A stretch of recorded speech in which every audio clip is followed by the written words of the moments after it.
म यो केदारनाथको शिर डोलेश्वर संरक्षण समितिको अध्यक्ष धर्मराज बस्नेत। यो मन्दिरको इतिहासलाई कोट्याउँदै जाँदाखेरि धेरै लामो इतिहास छ। 5000 वर्षभन्दा अगाडिको इतिहास छ। कौरव र पाण्डवको युद्ध हुँदै जाँदा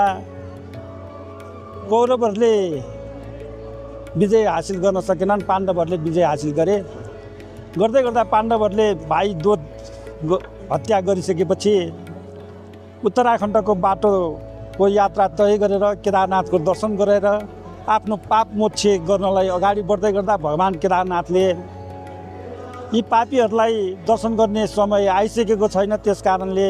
म दर्शन दिन्न भन्ने अभिप्रायले भगवान् केदारनाथ राँगोको रूप धारण गरेर जङ्गल विचरण गर्दै गर्दा पाण्डवहरूले चतुर्याइका साथ अरू भाइले अर्जुन लगायतका अरू भाइले चाहिँ नि ती राँगोका बथानहरूलाई खेदेर ल्याउने, भीमसेनले चाहिँ नि दुईतिर पहाडको बिचमा खुट्टा फट्याएर बस्दै गर्दाखेरि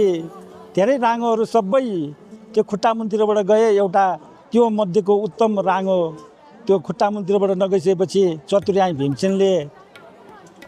त्यो राँगोलाई समात्दाखेरि भगवान् केदारनाथ रूपी राँगो अन्तर्ध्यान भएर टाउको जमिनमा धसेर शरीर मात्र भीमसेनको हातमा रहेपछि उत्तराखण्डमा शरीर भागको चाहिँ नि स्थापना गरेर शिर भाग चाहिँ नि यो ठाउँमा आएर बस्यो र भगवान् केदारनाथले तिमीहरू दर्शन गर्ने भए मेरो शिर भागको दर्शन गर्ने भए नेपाल खाल्डोमा आउनु भनेर भन्दै गर्दा यसको जीर्णोद्धार भक्तपुरका राजा मल्ल राजा जुन हुनुहुन्थ्यो, उहाँले यो मन्दिरमा आइसकेर धेरै तपस्याहरू गर्दै गर्दा त्यो पान्तले मन्दिर बनाउन सफल भएको र पान्तले मन्दिरभित्र पनि यो मन्दिरमा आएर चाहिँ सिद्धि प्राप्त गरेको नाताले सिद्धिलक्ष्मीको मूर्ति स्थापना भएको र उहाँले